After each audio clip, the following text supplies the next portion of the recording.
Hello everyone, welcome back to my channel. Today on the bench we have a 1964 Lafayette HE-80 communications receiver. This was given to me by my friend Dan many years ago, probably about 10 years ago.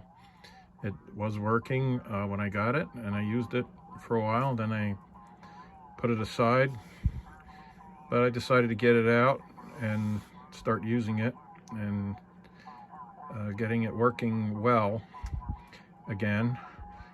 I had to change all the capacitors. These are an oil type capacitor. This was the 40 microfarad dual section 300 volt filter capacitor for the power supply. You can see how bad this was inside. All these capacitors tested leaky on my Heathkit capacitor checker. So now they're all replaced. Receiver is working a little bit better. I'm actually right now listening to 20 meters, and it's a Parks on the Air station.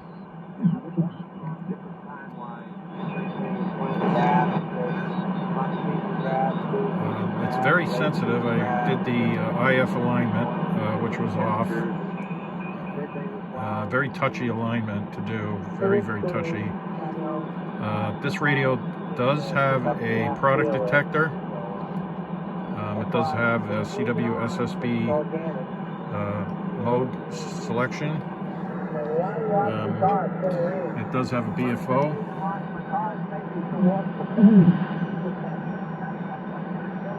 It does have a Q multiplier, which is not doing anything. I had picked up the matching speaker some years ago, but right now I am using a better speaker that is for car audio. The audio amplifier on this radio is pretty powerful.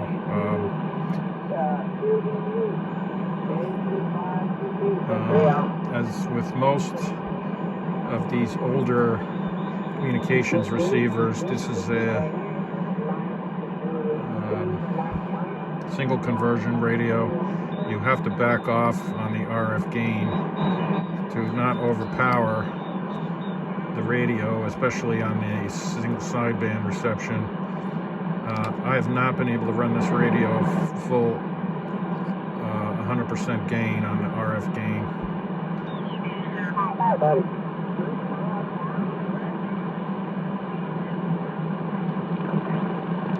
The dial is out of calibration. I have to go and calibrate the RF.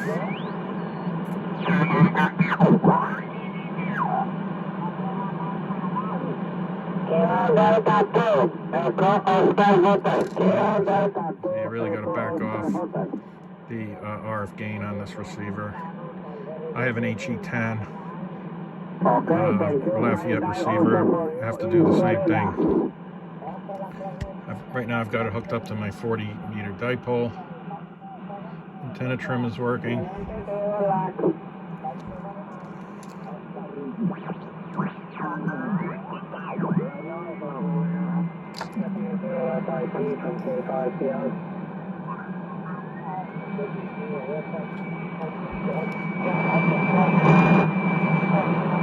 And here's what the inside of the radio looks like. It's 14 tubes.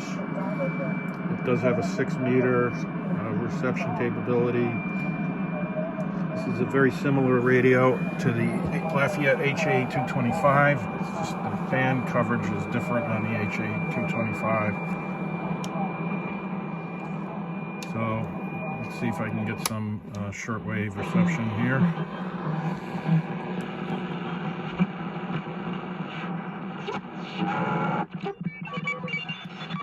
Now let's take a listen to the CW. Oh boy.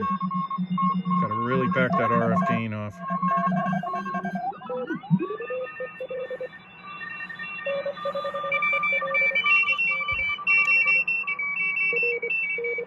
backed the RF gain off on this receiver, and I think the HE-30, which is the predecessor to this radio, is about the same issue, and needing to kind of jostle between the AF and the RF gain.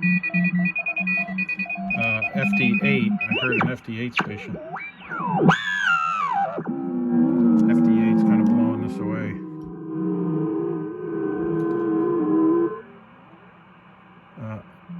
And the radio does drift. I don't know if I could receive FD8 on this radio.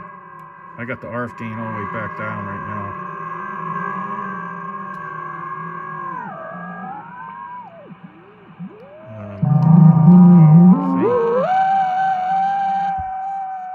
AVC is pretty terrible on this radio.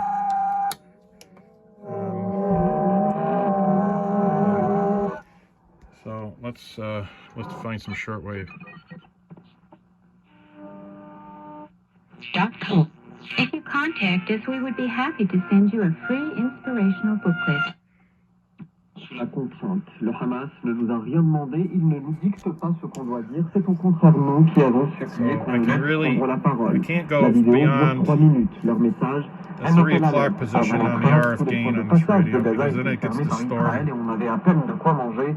Durant la trêve, notre situation s'est améliorée, explique-t-il. Mais depuis le 18 mars et le retour des bombardements, le gouvernement it is what it is. It's a single conversion. This radio sold for $129 in 1964. I don't know what that would be today. You have to convert that.